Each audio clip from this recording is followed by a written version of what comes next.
Assalamualaikum warahmatullahi wabarakatuh. Perkenalkan kami dari kelompok 5 yang beranggotakan 5 orang dengan sesendiri di Pakalbia. Saya Salsabila Dewi Kamila Putri. Saya Triandini.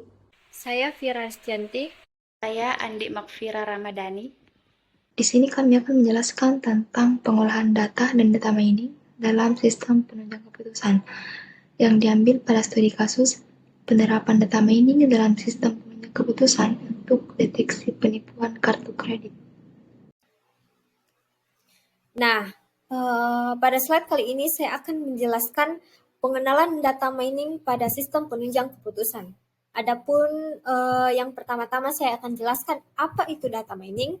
Nah, data mining adalah proses menemukan pola, hubungan, atau pengetahuan baru dari kumpulan data besar menggunakan teknik komputasi seperti statistik, machine learning, dan AI. Data mining menggali informasi yang tersembunyi atau secara tidak langsung terlihat dari data mentah. Adapun teknik dari data mining itu ada klasifikasi, clustering, dan asosiasi. Nah, selanjutnya peran data mining dalam pengambilan keputusan. Yang pertama itu menemukan pola.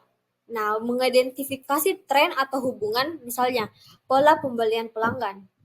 Yang kedua itu ada mendukung prediksi, seperti memperkirakan hasil risiko kredit atau permintaan pasar.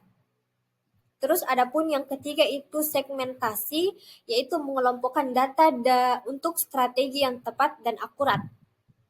Selanjutnya itu ada efisiensi keputusan, yaitu mengotomatisasi analisis untuk keputusan yang cepat dan akurat. Terus yang terakhir ada berbasis fakta, yaitu menyediakan wawasan seperti input sistem penunjang keputusan untuk rekomendasi atau simulasi.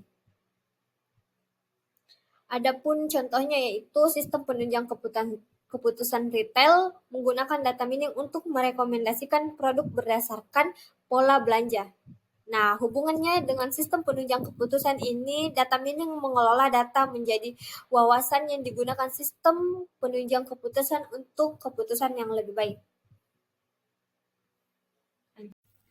Kemudian metode data mining dalam studi kasus. Studi kasusnya itu penerapan data mining dalam SPK untuk deteksi penipuan kartu kredit. Nah, pada sebuah bank ingin mencegah kerugian akibat penipuan kartu kredit, menggunakan SPK berbasis data mining untuk mendeteksi transaksi mencurigakan secara real time.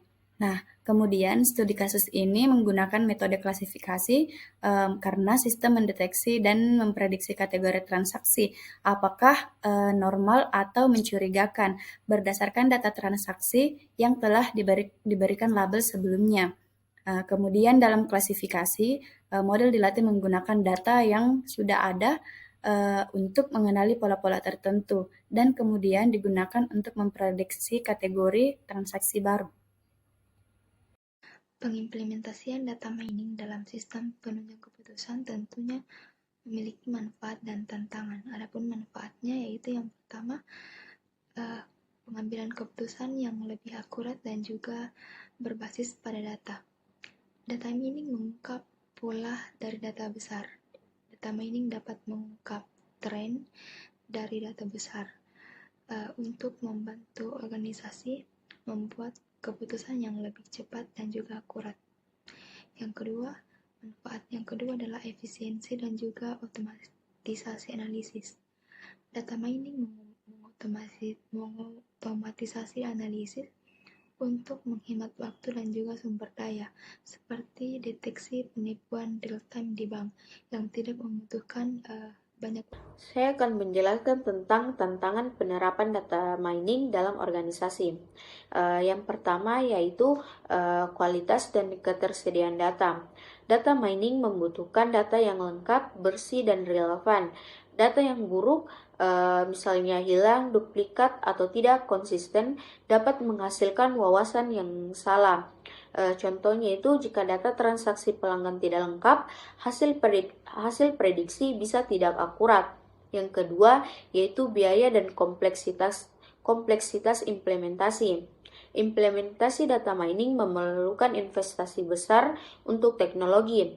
Perangkat lunak misalnya WK, rapid miner, dan tenaga ahli. Selain itu, prosesnya kompleks dan memakan waktu. Contohnya yaitu organisasi kecil mungkin kesulitan membiayai infrastruktur dan pelatihan untuk data mining. Dari studi kasus yang kami ambil dapat disimpulkan bahwa data mining efektif dalam studi kasus deteksi penipuan pada kartu kredit. Alasannya dengan menggunakan teknik klasifikasi atau decision tree berhasil mengidentifikasi transaksi mencurigakan dengan mengenali pola dari data historis, seperti jumlah transaksi besar atau lokasi tidak biasa. SPK yang terintegrasi dengan model klasifikasi mampu membuat keputusan real-time untuk menahan transaksi berisiko, sehingga mengurangi kerugian akibat penipuan.